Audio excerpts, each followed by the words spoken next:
Accounted తర్వాత మళ్ళీ register అయిన వాళ్ళకి అన్అకౌంటెడ్ మెంబర్స్ 63,414 మంది ఒఫీషియల్ గా ఇప్పుడు మేము చెప్పిన గణాంకాల ప్రకారమే వాళ్ళు రికార్డ్ అయి ఉన్నారు. అన్అఫీషియల్ మెంబర్స్ అలా దాని మీద ఆధారపడి ఉన్న వాళ్ళు, దాని మీద వాళ్ళ కుటుంబ సభ్యులు కానీ, కొత్తగా చేర్పించిన వాళ్ళు కానీ, వాళ్ళు ఎవరు వాళ్ళకి అకౌంట్ తీసుకోలేదు. మీరు చూసుకోండి గత 10-12 సంవత్సరాల నుంచి. కాబట్టి మేము 1 కోటి మందికి నిజంగా డెఫినెట్లీ ఒక ఆర్డర్స్ అనేది ప్లేస్ చేసాం. దాంట్లో 50 లక్షలు ఇప్పుడు జిల్లాలకు తరలిపోయినాయి. ఇవాళ నుంచి ప్రారంభించబోతున్నాం.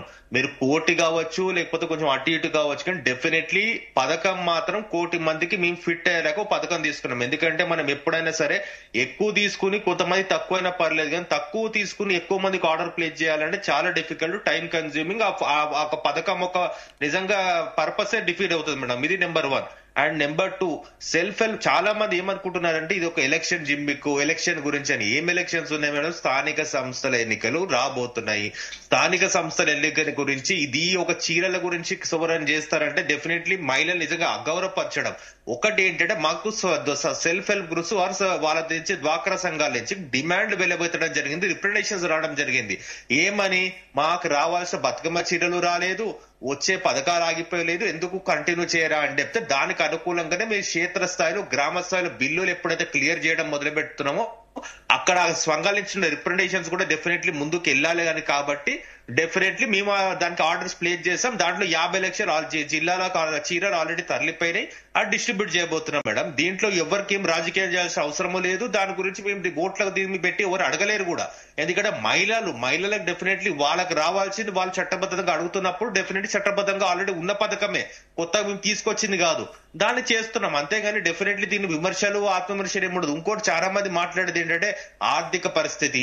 ఇవాళ ఆర్థిక పరిస్థితులు రెండుగా బేరే చేయాలి. ఒకటి డైరెక్ట్ గా ఏదైతే మీరు తీసుకోవడం అప్పు, కార్పొరేషన్ అప్పు పెట్టుకుని ఎంత తీసుకున్నారు, ఇది ఎవరు అకౌంట్ చేయడం లేదు. మేము డైరెక్ట్ గా ఇంత అప్పు చేసామని మభ్య పెట్టడం తప్ప కార్పొరేషన్లకి డెఫినెట్లీ మీరు ద్వారా ఎంత అప్పు జరిగింది, ఇవాళ వడ్డీ ఎంత కడుతుంది అనేది ఎవరు చేయట్లేదు లేదు. ఇంకో పర్ క్యాపిటల్ ఇన్కమ్ గురించి ఎవరు మాట్లాడినారు. ఇప్పుడు పర్ క్యాపిటల్ ఇన్కమ్ అంటే మన కొనుగోలు శక్తి. ఆ రోజు మన చేతిలో కొనుగోలు శక్తి ఎంత ఉందో ఇవాళ కూడా మన చేతిలో కొనుగోలు శక్తి అంతే ఉంది మన కాగిత రిపోర్ట్ ప్రకారం. కానీ ఇక్కడ మనకు రేటింగ్ పడిపోవడానికి కారణం ఏంటిదంటే ఇన్ఫ్లేషన్ అడ్జస్టెడ్, అంటే పెరిగిన ధరల అనుకూలంగా మన కొనుగోలు శక్తి పెరగటం లేదని చెప్పడం జరిగింది. ఇది ఎందుకు? ఇది దేశవ్యాప్తంగా ప్రపంచ వ్యాప్తంగా డెఫినెట్లీ జరుగుతున్న ఒక భాగమే మనం ఉన్నాం తప్ప డెఫినెట్లీ సంపద సృష్టించడం అంతే జరుగుతుంది, ఉన్నది అంతే జరుగుతుంది. మార్కెట్ కి అనుకూలంగా డెఫినెట్లీ మన కొనుగోలు శక్తి పెరగాలి. ఆ పెరుగుదల ప్రకారం మనం ఏమి ఇక్కడ నష్టం లేదు, లాభం లేదు జరుగుతుంది. ఎందుకంటే మేడం డెఫినెట్లీ ఐటీ మీద మన తెలంగాణలో ఐటీ మీద సుమారు 9.5 లక్షల యువత ఆధారపడి ఉంది. ఐటీ దాని అనుబంధ సంఘాల మీద డెఫినెట్లీ 33 లక్షల రాకు 50 లక్షల రాకు అనుకుందాము. అలా ప్రైవేట్ సెక్టర్ లో పనిచేస్తున్న వాళ్ళే అధికము. డెఫినెట్లీ దాని తర్వాత మన వాళ్ళు, ఎందుకంటే గవర్నమెంట్ మీద ఆధారపడే వాళ్ళు చాలా తక్కువ తెలంగాణలో. డెఫినెట్లీ మనకి ఒక రియల్ ఎస్టేట్ గానీ ఐటీ గానీ ఇప్పుడు మాట్లాడడం జరుగుతుంది. డెఫినెట్లీ ప్రపంచ వ్యాప్తంగా పెరుగుతున్నప్పుడే దానికి అనుగుణంగా మన పర్ క్యాపిటల్ ఇన్కమ్ కూడా పెరుగుతుంది. ఇప్పుడు చాలా మంది ఎందుకు చెప్తున్నారంటే మన కాగిచ్చిన ఇప్పుడు ఒకసారి మీరు అనలైజ్ చేసి మాట్లాడితే అప్పులు తీసుకోవడం, ఇక్కడ డైరెక్ట్ గా అప్పులు తీసుకోవడం ఒకటి అయితే కార్పొరేషన్ లో అప్పులు తీసుకోవడం ఇంకోటి. దీని ద్వారా ఇప్పుడు మనం కొనుగోలు శక్తి పెంచడానికి ఏదైనా పథకం చేయాలన్నా డెఫినెట్లీ మనం వడ్డీలు కట్టుకోవడానికి ఆగిపోతుంది. అలా అని మేము కొత్తగా భూమిని మేము ఆర్టిఫిషియల్ గా లేపి రియల్ ఎస్టేట్ ప్రైస్ లేపట్లేదు. అలా అని ఒక మధ్యతరగతి దూరం అవ్వటం లేదు. అలా అని మేము ఎక్కడ కూడా మేము మా వల్ల అయ్యే పథకాలన్నీ చేస్తున్నాం. 6 గ్యారెంటీలు కూడా మా ముఖ్యమంత్రి గారు ఏం చెప్పడం జరిగింది, మా ఒక టర్మ్ అయ్యే లోపల 6 గ్యారెంటీలు సంపూర్ణంగా మేము ఎప్పటి నుంచి అయితే డిసెంబర్ 9, 2024 అయితే ఎప్పుడైతే చెప్పానో ఆ రోజు నుంచి క్యాలిక్యులేట్ చేసుకుని ఈ 6 గ్యారెంటీలు ఫుల్ఫిల్ చేయడం జరుగుతుంది. అప్పుడు అది చేసిన తర్వాత ఓటు అడుగుతా అని చెప్పారు. ఇవాళ 6 గ్యారెంటీలే కానివ్వండి, ఇంకా కొత్త పథకాలే కానివ్వండి, ఉన్న పథకాలను ఏ రకంగా సరి చేసుకోవడం కానీ దాంట్లో భాగంగా ఈ ఇందిరమ్మ చీరలు. కాబట్టి దీంట్లో మళ్ళీ చెప్తున్నాను మేడం, ఇందిరమ్మ చీరల వల్ల డెఫినెట్లీ ఏ రకంగా ఆ ఒక నాణ్యత పెరుగుతుంది, ఏ రకంగా అదొక మహిళలకు చేయూతిస్తుంది, ఏ రకంగా డ్వాక్రా సంఘాలు సెల్ఫ్ హెల్ప్ గ్రూప్స్ చేనేత రంగానికి ఉపాధి చేకూరుస్తుంది, ఏ రకంగా రాజన్న సిరిసిల్ల ఇప్పుడు మా అల్జాపూర్ శ్రీనివాస్ అని మాట్లాడుతున్న బార్డర్ ఏరియాలు ఏవైతే చేనేత రంగం పైన ఆధారపడి ఉన్నాయో అది ఎంతమందికి ఉపాధి కొత్తగా సృష్టిస్తుంది, దానివల్ల ఉపాధి సృష్టించిన వాళ్ళకి ఎంతగానో వాళ్ళు చేసుకుంటున్నారు, వాళ్ళు ఎంతవరకు ఆదర్శప్రాయంగా అవుతున్నారు, వాళ్ళు ఎంతమంది నిజంగా మళ్ళీ వాళ్ళ సంపద శక్తి పెంచుకుంటున్నారు. ఇప్పుడు పర్ క్యాపిటల్ ఇన్కమ్ పదం వచ్చింది కూడా ఇందాక పర్ క్యాపిటల్ గురించి మాట్లాడి చెప్తున్నాను. ఈ చేనేత రంగం వల్ల నిజంగా మన దగ్గర వచ్చి సుమారు 12 నుంచి 14 లక్షల మంది ఉంటారు. వాళ్ళు ఇంత సంపద శక్తి కొనుగోలు శక్తి పెంచుకోగలుగుతున్నారు. ఎన్ని కొత్త ఆర్డర్స్ వాళ్ళకి బయట నుంచి వస్తున్నాయి. ఇవన్నీ మా ముఖ్యమంత్రి గారు బేరే చేసిన తర్వాతనే ఆయన ఒక 480 రూపాయలకి 350 రూపాయల నుంచి 480 రూపాయలకి ఆ చీర కాస్ట్ తీసుకెళ్లి దాకా క్వాలిటీ ఎక్కడ కాంప్రమైజ్ కాకుండా అలానే ఎక్కడ కూడా చేనేత రంగానికి ఎక్కడ కూడా వాళ్ళకి తక్కువ చూడకుండా డెఫినెట్లీ వాళ్ళకు కూడా కావాల్సిన నిధులు 380 కోట్ల నుంచి విడుదల చేయడం జరిగింది గత ఆర్థిక సంవత్సరంలో. ఎందుకంటే ఎప్పుడైతే మనకు మనం చేనేత రంగానికి మన స్వయం ఉపాధి పెంచుతామో అప్పుడు కొనుగోలు శక్తి పెరుగుతుంది. అప్పుడు వాళ్ళకి బయట నుంచి కూడా ఆర్డర్స్ రావడం జరుగుతుంది. అప్పుడు పర్ క్యాపిటల్ ఇన్కమ్ అనేది పెరిగి చూపిస్తుంది. అప్పుడు మన రాష్ట్రం ఒక ర్యాంకింగ్ పెరుగుతుంది మేడం. అందుకే మా ముఖ్యమంత్రి గారు నిన్న వర్చువల్ కాన్ఫరెన్స్ లో చెప్పడం జరిగింది, ఎక్కడ కూడా ఇలాంటి ఏ ఒక్క చిన్న అవకతవకలు కూడా జరగకుండా మేము టెక్నికల్ గా మానిటర్ చేస్తామని చెప్పి. కాబట్టి అవకతవకలు జరుగుతాయా లేకపోతే క్వాలిటీ వైజ్ కాంప్రమైజ్ ఉంటుందా చెప్పమనండి, వాళ్ళ ప్రెస్ కాన్ఫరెన్స్ పెట్టో లేదా రిప్రజెంటేషన్ ఏమండి సరిదిద్దుకుంటామని కూడా మేము ఇవాళ కూడా చెప్తున్నాము. అలాంటి ఏమైనా ఉంటే చెప్పండి, మీకు ఆ చీర ఎలా కావాలా, దానికి డెఫినెట్లీ గతంలో జరిగింది ఏంటి, ప్రస్తుతం జరిగేది ఏంటిది, ఏ రకంగా ఈ తోడ్పాటు అందించాలి, ఎంతమందికి ఉపాధి రావాలా, ఉపాధి ఎలాంటి ఉపాధి ఉండాలా, దీనివల్ల మనం ఎన్ని యూనిట్ 131 యూనిట్లు ఇక్కడ ఆర్డర్స్ ఇచ్చినాము, కొత్తగా వాళ్ళకి ఎన్ని యూనిట్స్ ఆర్డర్స్ బయట నుంచి కూడా వస్తుంది ఇది బేస్ చేసుకుని అని చెప్పి వీళ్ళకు కొన్ని సలహాలు సూచనలు ఇవ్వాలి తప్ప ఇంకా గత అనుభవాల దృష్ట్యా రాజకీయం చేయాలనుకుంటే ఇంకా వాళ్ళ నైతికత వదిలేద్దాం. గౌతమ్ గారు చెప్పండి. మేడం నేను ఏమంటున్నానంటే నేను అప్పు గురించి అదే విధంగా మన రాష్ట్ర అప్పు ఎంత ఉందనేది నేను ఇద్దరికి అడుగుతున్నా కానీ చెప్పట్లేదు మేడం. నేను ఏమంటున్నానంటే ఈ తెలంగాణ రాష్ట్రానికి ఆనాటి మా బీఆర్ఎస్ ప్రభుత్వం చేసిన అప్పు అఫీషియల్ గా కేంద్ర ప్రభుత్వము కాగు రిజర్వ్ బ్యాంకు ఇచ్చిన లెక్కల ప్రకారము మీరు గూగుల్లో సెర్చ్ చేసినా ఏఐలో సెర్చ్ చేసినా వస్తున్న వాస్తవాల్ని మేము ముందుంచుతా. మేము ఆవిర్భావం నాటికే 333,000 కోట్ల రూపాయలు అప్పు ఉంది మన రాష్ట్రానికి, మనం విభజన నాటికి. ఆ తర్వాత దాంతో కలిపి మొత్తం అప్పు 4,70,000 కోట్ల రూపాయలు మన అప్పు మేడం.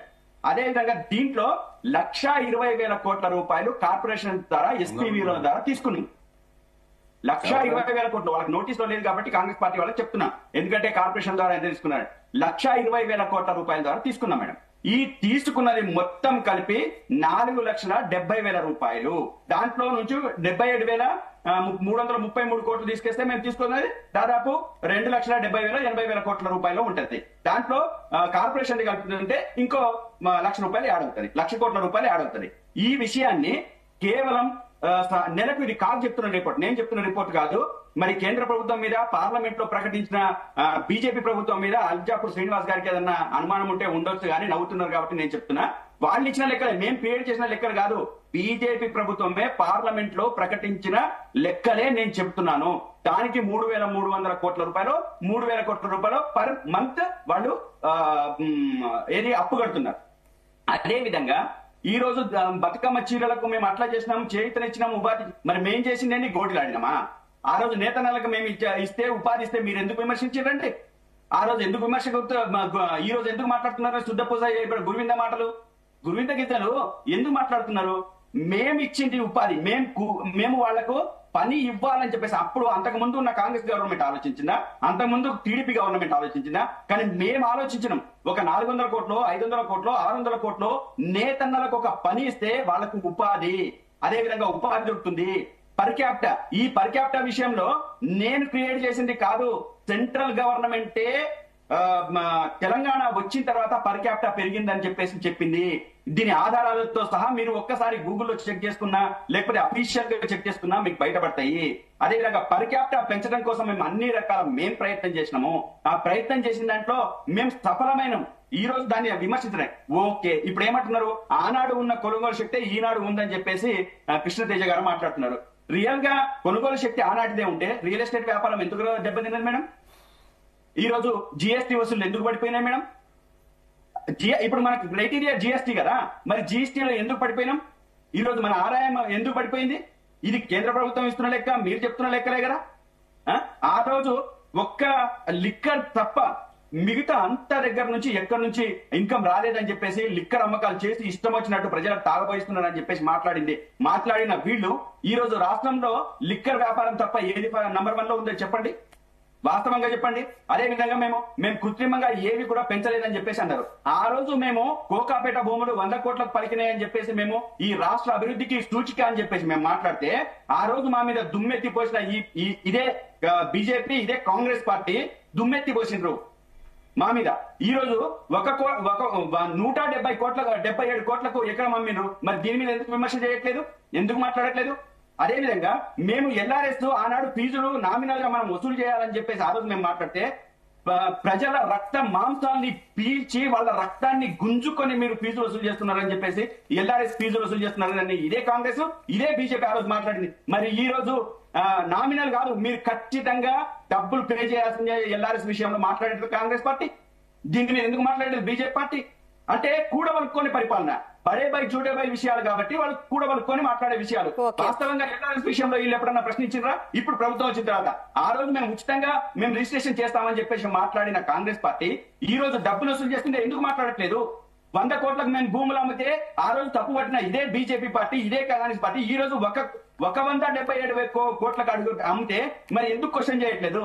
అంటే మీరు చేస్తే సంసారం, ఎదుటోళ్ళు చేస్తే వ్యభిచారం, మీరు చేస్తే నీతి, బయట వాళ్ళు చేస్తే అవినీతి, మీరు చేస్తే మంచి, ఎదుటోళ్ళు చేస్తే చెడు. ఇదే మీ ద్వంద్వ ప్రమాణాలు, ఇవే మీ లెక్కలు, మీ కథలు. ఇప్పుడు రాబోయే రోజులలో ఖచ్చితంగా ఎలక్షన్స్ జరుగుతాయి. మీ మైత్రి, మీ బంధం, ప్రేమానుబంధం, మీ 2 పార్టీల బంధం అంతా కూడా బయటపడుతుంది. వాస్తవ విషయాలు బయటకు వస్తాయి ఖచ్చితంగా.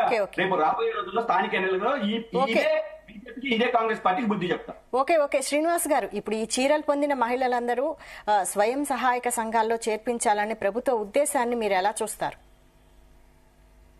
ఇప్పుడు స్వయం సహాయక బృందాలన్నీ కూడా కేంద్ర ప్రభుత్వం ఎప్పటి నుంచో ఆర్గనైజ్ చేస్తూ వాళ్ళ యొక్క ఐకమత్యం వాళ్ళ ద్వారా ఏదో ఒక సమాజానికి జరగాలి, ఉత్పత్తి గాని, యూనిటీ గాని, ఆర్థిక యొక్క డిసిప్లిన్ డెవలప్ కావాలి, కాపాయం కావాలనే ఉద్దేశంతో స్టార్ట్ చేసిందే. ప్రతి రాష్ట్రంలో కూడా ఉన్నది. అయితే మన పరిస్థితి, మేము వాటిని వ్యతిరేకించాలి. ఇప్పటి కూడా చెప్తా ఉన్నాను, స్వయం సహాయక బృందాలకు ఇతోధికంగా సపోర్ట్ చేయాల్సిన అవసరం ఉన్నది. వాళ్ళు సెల్ఫ్ రిలయెంట్ గా 51% 49% ఉన్నటువంటి సమాజంలోని మహిళా సంఘాలన్నీ సమాజం అంతా కూడాను సెల్ఫ్ రిలయెంట్ కావాల్సిన అవసరం లేదు. వారి మీద ప్రత్యేకంగా దృష్టి పెట్టాల్సిన అవసరం లేదు. బట్ తాత్కాలికంగా కావాలి. ఆ యొక్క తాత్కాలికం ఒకసారి చేసి వదిలేసి మళ్ళీ ఏడాది దాకా, మళ్ళీ 5 ఏళ్ల దాకా మళ్ళీ వారి మీద టచ్ చేయకుండా ఉంటే కరెక్ట్ కాదు. కాబట్టి సర్కార్ ఇప్పటి గత సర్కార్ కావచ్చు, ఇప్పటి సర్కార్ కావచ్చు, తాత్కాలికంగా పొలిటికల్ గెయిన్ కోసం, పొలిటికల్ అడ్వాంటేజ్ కోసం చేసేటువంటి నిర్ణయాలు, వాటిని భారతీయ జనతా పార్టీ వ్యతిరేకిస్తుంది. వాటి మీద అటువంటి ఒక యాక్షన్స్ మీద మీరు పునర్విచారణ చేయాలి. అటువంటి తప్పులు జరగకుండా చూడాలి. పర్మనెంట్ సొల్యూషన్ చూడాలి తప్ప ఇంకేం లేదు. ఇప్పుడు చీరలు ఇచ్చినారు, మేము ఇప్పటిగా గౌతమ్ గారు, భారతీయ జనతా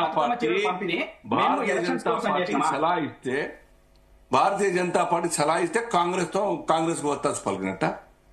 కాంగ్రెస్ చేసే తప్పులు, కాంగ్రెస్ చేసే ప్రభుత్వం చేసే తప్పులన్నీ కూడా మేము రోజు ఎత్తి చూపట్లేదా? రోజు మాట్లాడతలేమా? గవర్నెన్స్ గురించి మాట్లాడుతున్నాం. మేము పర్సనల్ వ్యతిరేకంగా అటకేం లేదు. సర్కార్ చేసే తప్పిదాలు, సర్కార్ చేసే నిర్లక్ష్యాలు, అన్టైమ్లీ నిర్ణయాలు, అన్టైమ్లీ డెసిషన్ తీసుకొని ఈ యొక్క తెలంగాణ రాష్ట్రం యొక్క ఆర్థిక దివారాతనానికి ఇంకా ఒత్తాసు పలికినట్టు సర్కార్. మేము దాన్ని చెప్తా ఉన్నాం. మహిళా సంఘాలు మంచిగా మేము ఒప్పుకుంటాం కదా, యువజన సంఘాలు స్ట్రెంత్ కావాలి మేము ఒప్పుకుంటాం. కానీ ఏదో ఒక ప్రాపర్ ఛానల్ ద్వారా ఒక్కొక్క కార్పొరేషన్ ఒక విండో ద్వారా మీరు దాన్ని బలోపేతం చేయండి, సర్కార్ చేయండి. ఎందుకు నేను ఇంతకుముందు చెప్పిన కాంగ్రెస్ సార్ మిత్రుడు కృష్ణ జవాబు చెప్పలేదు.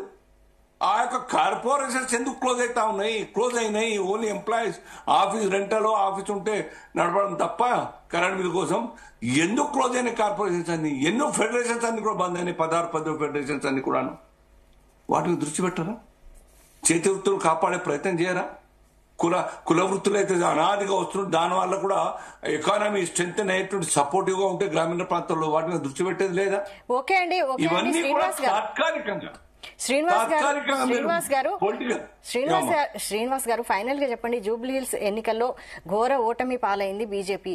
అయితే ఇప్పుడు కాంగ్రెస్ ఏమో ఈ చీరలని, ఇందిరమ్మ చీరలని, ప్రజా వారోత్సవాలని ప్రజల్లోకి వెళ్తోంది.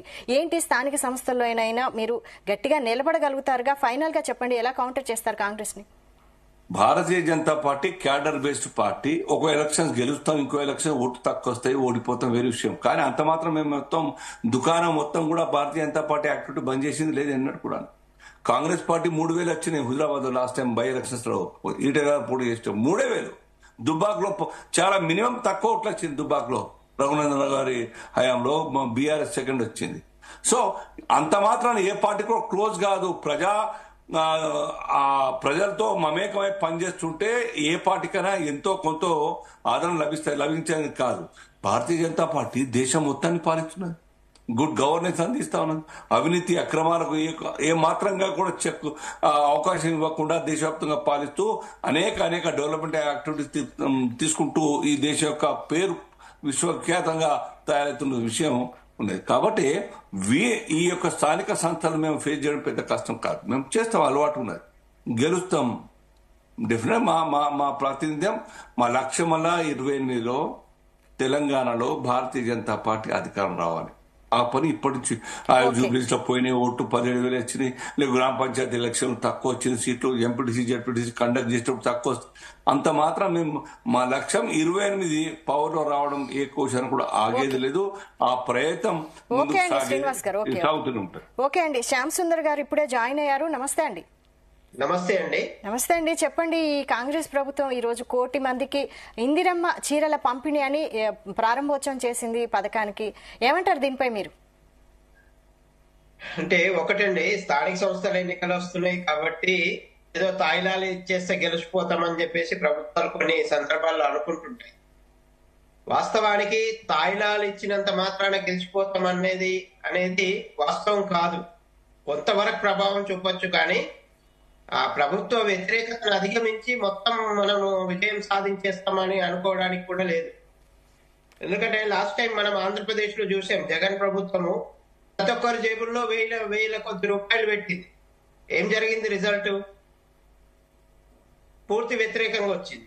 అది కాకుండా ప్రజలకు నిర్మాణాత్మకమైనటువంటి పథకాలు అందించి వాళ్లకు శాశ్వతమైనటువంటి అవకాశాలు కల్పించినప్పుడు అప్పుడు ఆ ప్రభుత్వాల పైన పాజిటివ్ ఓటింగ్ అనేది వచ్చేస్తుంది, పాజిటివ్ థింకింగ్ అనేది వస్తుంది. కాబట్టి ఏదో ఇప్పుడు చీరలు అందజేసేసాము, రేపు ఇంకోటి ఇచ్చేస్తాము, ఇట్లా ఎంతకాలం ఇచ్చేస్తారు? ఇప్పటికే ఆర్థిక సమస్యలు మన రాష్ట్రాన్ని చుట్టుముడుతున్నాయి. ఇప్పుడు ఆర్థిక పరిస్థితులు సరిగ్గా లేవు, ఇది అందరికీ తెలిసిన విషయమే, బహిరంగ రహస్యమే. కాబట్టి ఈ పరిస్థితుల లోపల తాయిలాలు అందజేయడం అనేది అన్ని విధాల మంచిది కాదు. ఏదో స్థానిక సంస్థల ఎన్నికలు వస్తున్నాయి కదా కాబట్టి ఇది ఇచ్చేస్తే మనం గెలిచిపోతాం అనుకోవడం కూడా కరెక్ట్ కాదు. రెండో విషయం ఏంటంటే, స్థానిక సంస్థల ఎన్నికలకు, అసెంబ్లీ ఎన్నికలకు ఎన్నిక కూడా చాలా డిఫరెన్స్ ఉంటుంది ప్రతి విషయంలో. ఆ డిఫరెన్స్ ఏంటంటే, స్థానిక సంస్థల ఎన్నికల్లో ఆ వ్యక్తి మెయిన్ గా ప్రధానంగా పనిచేస్తాడు. ఎమ్మెల్యే ఎన్నికలలో ఆ వ్యక్తి ఎవరో ఏం కథనో అంతమందికి తెలియకపోవచ్చు, కానీ సర్పంచ్, ఎంపీటీసీ, వార్డు మెంబరు, ఈ వ్యక్తి ఎలాంటి వాడు, ఏం కథ అనేది కూడా చాలా ప్రభావవంతంగా పనిచేస్తాయి స్థానిక సంస్థల ఎన్నికల్లో. ఆ వ్యక్తి గురించి మొత్తం తెలుసు కాబట్టి ఏదో ఇప్పుడు ఇచ్చేసినాం, చీరలు ఇచ్చేసినాం, ఇక అన్ని ఓట్లు మాకు వచ్చేస్తాయి అనుకుంటే కూడా అది పెద్ద పొరపాటు. అది ఎన్నికలను దృష్టిలో పెట్టుకొని చేయడం అనేది కూడా పెద్ద పొరపాటు. స్థానికంగా బలంగా లేకుండా మేము పంపిణీ చేస్తున్నాము, సౌకర్యాలు కల్పిస్తున్నాం అంటే ఇప్పుడు ఒక రకంగా చెప్పాలంటే గ్రామాల్లో జరుగుతున్న అభివృద్ధి పనులన్నీ కూడా 14th finance commission, 13th finance commission ఇవి జరుగుతుంది. అవి ఎవరిచ్చిన నిధులు అంటే కేంద్ర ప్రభుత్వం ఇస్తున్న నిధులే. మరి కేంద్ర ప్రభుత్వం ఇస్తున్న నిధులు కాబట్టి మొత్తం బీజేపీకి వచ్చేసేయాలి కదా, గెలవాలి కదా బీజేపీ. కాబట్టి ఏదో చేసేసాము కాబట్టి గెలిచేస్తాము అని అనుకోవటం మాత్రం చాలా పొరపాటు. ఎందుకంటే చాలా రాష్ట్రాల్లో మనం చూస్తున్నాం ఎన్నో సంక్షేమ కార్యక్రమాలు, అంతకుముందు కూడా ఇక్కడ కూడా మన దగ్గర కూడా సంక్షేమ కార్యక్రమాలు ప్రవేశపెట్టినటువంటి ప్రభుత్వాలు ఉన్నాయి, ఉన్న బోల్తా పడ్డాయి ఎన్నికల ముందు. తర్వాత అసెంబ్లీ ఎన్నికలు ఒక రిజల్ట్ వస్తే లోక్సభ ఎన్నికల్లో మరో రిజల్ట్ వచ్చింది మన రాష్ట్రంలోనే. కాబట్టి అసెంబ్లీ ఎన్నికల్లో కేవలం 8 సీట్లు సాధించినటువంటి బీజేపీ లోక్సభ ఎన్నికలకు వచ్చేసరికి 8 సీట్లు సాధించింది. అట్లాగే స్థానిక సంస్థల ఎన్నికల విషయంకి వచ్చేసరికి అది ఇంకా పూర్తిగా డిఫరెంట్ గా ఉంటాయి. మైక్రో లెవెల్లో పబ్లిక్ ఆలోచిస్తారు, మైక్రో లెవెల్లో ఆలోచిస్తారు. వీడు మంచోడా కాదా, వీడు మనకు ఉపయోగపడతాడా కాడా, ఎందుకంటే మన ముందు తిరిగినోడు, వీడు ఎలాంటి వాడు, ఏం కథ అనేది ప్రతిదీ కూడా లేడీ గాని జెంట్ గాని ఎవరైనా వాళ్ళ వ్యక్తిగత విషయాలు అనేవి ప్రజలందరికీ తెలిసిన విషయాలు స్థానిక సంస్థల ఎన్నికల విషయం. కాబట్టి దీని చీరల ప్రభావం అంతగా ఉంటుందని నేను అనుకోవట్లేదు.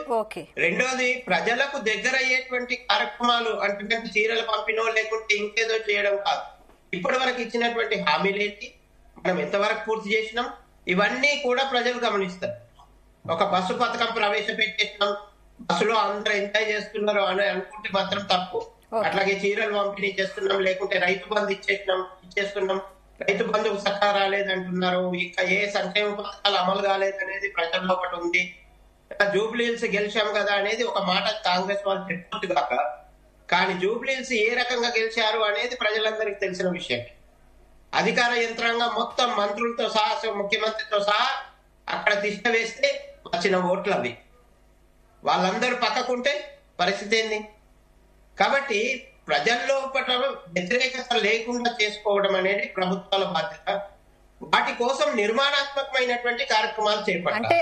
అంటే ఇప్పుడు అధికార యంత్రాంగం మొత్తం అక్కడ ఉండి జూబ్లీ హిల్స్ ని గెలిపించింది అంటారా? అంటే మరి హుజూరాబాద్ లో ఈటెల రాజేందర్ గెలిచారు కదా, బీఆర్ఎస్ ఓడిపోయింది కదా అప్పుడు. నేను అదే ఏమంటున్నాను, ఇప్పుడు అన్ని సందర్భాల్లో ఒకటే అంశం పనిచేస్తుంది అని చెప్పట్లేదు. పలానా అంశం పలానా విషయంలో పనిచేస్తుంది అని చెప్పలేము. పలానా ఎలక్షన్లలో స్థానిక సంస్థల ఎన్నికలు కంప్లీట్ గా different from assembly and Lok Sabha, complete గా. ఎందుకంటే వ్యక్తి తెలియదు, అక్కడ వ్యక్తి తెలియదు, ఎవరో తెలియదు, ఆయన గుణగణాలు ఎవరో చెప్తే వినాలి మనం. కానీ ఇక్కడ స్థానిక సంస్థల విషయానికి వచ్చేసరికి స్థానికుడై ఉంటాడు అక్కడ. అతను ఎలాంటి వాడు మొత్తం చాలా మందికి ఆ ఊర్లో తెలిసిన వాడు ఉంటాడు, బయట నుంచి వచ్చి పోటీ చేయడానికి లేదు కదా. కాబట్టి స్థానిక వ్యక్తి, మనం నిలబెడుతున్నటువంటి అభ్యర్థి గుణగణాలు ఏంటి అనేది ప్రధానంగా స్థానిక సంస్థల ఎన్నికల్లో పనిచేస్తాయి. కాబట్టి ఇందిరమ్మ ఇల్లు గాని, ఇందిరమ్మ చీరలు గాని, ఇంకా ఏమి ఇచ్చినా గాని ప్రభుత్వం పైన ఉన్నటువంటి వ్యతిరేకత ఒకటి, ప్లస్ అభ్యర్థి మీద ఉన్నటువంటి వ్యతిరేకత ఏమన్నా ఉంటే లేదా పాజిటివ్ ఉంటే అది పనిచేస్తుంది. కాబట్టి ఇవి అన్నిటి విషయంలో ప్రభుత్వాలు వాస్తవానికి స్థానిక సంస్థల ఎన్నికలు అనేవి ఆల్మోస్ట్ గా అధికార పార్టీకి అనుకూలంగా రిజల్ట్లు వచ్చే అవకాశం ఉంటుంది. ఎందుకంటే సరే మనకు రూలింగ్ పార్టీ గెలిస్తే మనకు కొంత ఏమైనా పనులు జరగవచ్చు అని కూడా కొన్ని సందర్భాల్లో ఆలోచించే అవకాశాలు ఎక్కువగా ఉంటాయి. అవే ప్రభావం చూపుతాయి అని మాత్రం అనుకోవడానికి లేదు. ఓకే గౌతమ్ గారు ఫైనల్ గా చెప్పండి. ఇప్పుడు ఈ ఇందిరమ్మ చీరలు ఇచ్చినా, బతుకమ్మ చీరలు ఇచ్చినా ఈ చేనేత కార్మికులకు ఉపాధి కల్పించడానికే అని అందరూ అనే మాట. నిజానికి ఈ ప్రక్రియ ఎంతవరకు వారిని ఆదుకుంటుంది? ఫైనల్ గా చెప్పండి మేడం. వాళ్ళ అంటే అండపిండ బ్రహ్మాండం అయిపోతుంది, వాళ్ళ జీవితాలని కాదు.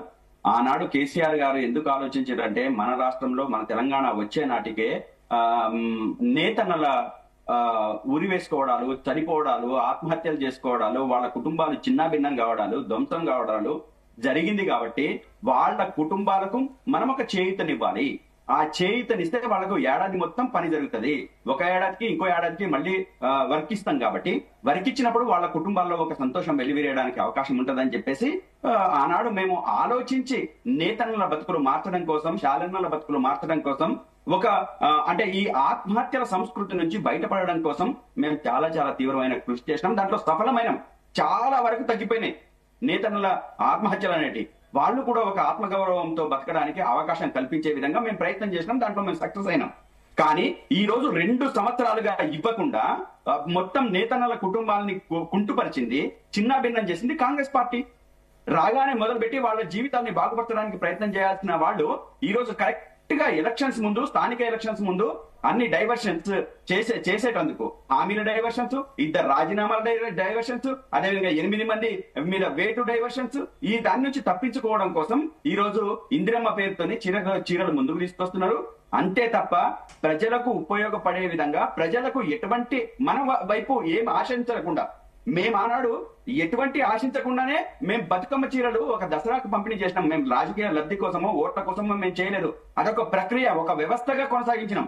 ఆ వ్యవస్థగా కొనసాగించి ముందుకెళ్ళినాం. కానీ ఈ రోజు ప్రత్యేకంగా 2 సంవత్సరాల నుంచి ఇవ్వకుండా ఈ రోజు సంక్రాంతి ముందు అదే విధంగా ఇవ్వడానికి ప్లాన్ చేస్తుంటున్నారు అంటేనే, ఈ ఎలక్షన్స్ షెడ్యూల్ వస్తున్నాయి అంటేనే, దాని ముందు ప్లాన్ చేసుకుంటున్నారు అంటేనే ఖచ్చితంగా ఓటర్లను ప్రలోభ పెట్టడానికి ఒక సీరియస్ ప్రయత్నం చేస్తున్నారు. దాంట్లో వాళ్ళు సఫలీకృతం అవుతున్నారని చెప్పేసి భ్రమపడుతున్నారు. ఈ భ్రమల్లో నుంచి వాళ్ళు బయటకు రావాలి. ఇందాక శ్యామ్ సుందర్ గారు చెప్పినట్టు ఏ ఎన్నికకో ఆ ఎన్నిక ప్రత్యేకంగా ఉంటది, దానికి ప్రత్యేకత ఉంటది. దాంట్లో అసెంబ్లీ ఎన్నికలు ఉన్నట్టు పార్లమెంట్ ఉండదు, పార్లమెంట్ ఉన్నట్టు సర్పంచ్ ఉండదు, సర్పంచ్ ఉన్నట్టు ఎంపీటీసీ జెడ్పీటీసీలు ఉండవు, ఇంకా దానికి తగ్గట్టు ఇంకా కింద లెవెల్లో ఉండవు.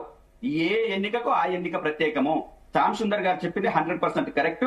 కాబట్టి అదే వైపుగా రేపు రాబోయే రోజుల్లో రిజల్ట్ ఖచ్చితంగా కాంగ్రెస్ ప్రభుత్వం చేస్తున్న అరాచకాలు, ప్రజల మీద చేస్తున్న దాడి, ఇవన్నీ కూడా సమ్మిళితం అయితే కాంగ్రెస్ పార్టీకి ఇటు బీజేపీ పార్టీకి ఓట్లు రాకుండా ఉంటాయని చెప్పేసి అయితే మేము బలంగా విశ్వసిస్తున్నాం. ఓకే, ఫైనల్ గా చెప్పండి కృష్ణతేజ్ గారు, మొత్తం మీద ఈ ఇందిరమ్మ చీరల పంపిణీ అనేది పారదర్శకంగా జరుగుతుందంటారా?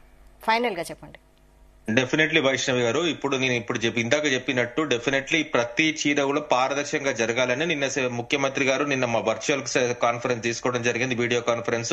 అందులో టెక్నాలజీ వాడి డెఫినెట్లీ ప్రతి మానిటరింగ్ చేయడం జరుగుతుంది. వచ్చిన ప్రతి 50 లక్షల చీరలు ఎక్కడైతే గ్రామాలు తరిగినాయో దాన్ని కూడా మనం ఎండ్ టు ఎండ్ ఎన్క్రిప్షన్ చేయడం జరుగుతుందని చెప్పడం జరిగింది. ఇంకోటి ఎటువంటి మనకి సెల్ఫ్ హెల్ప్ గ్రూప్స్ నుంచి మాకు ఎటువంటి ఒక కంప్లైంట్ వచ్చినా కూడా దాన్ని ఉపేక్షించేది లేదు, కఠిన చర్యలు ఉంటాయని కూడా చెప్పడం జరిగింది. ఎందుకంటే మనం ఇందాక చెప్పాము, ఆ రాష్ట్రం ఒక ప్రైడ్ ఆ చీరలో కనిపిస్తుందని. దానికి అనుకూలంగానే ఇవాళ మేము ఒక చారిత్రాత్మక రోజు ఆ పథకాన్ని మళ్ళీ రివాంప్ చేస్తున్నాము. ఇంకొకటి మేడం ఫైనల్ గా నేను ఒకటి చెప్తున్నాను, ఇప్పుడు ఎలక్షన్స్ వస్తుంటాయి పోతుంటాయి, ఇక్కడ డెఫినెట్లీ పథకాలు కంటిన్యూ అవుతాయి.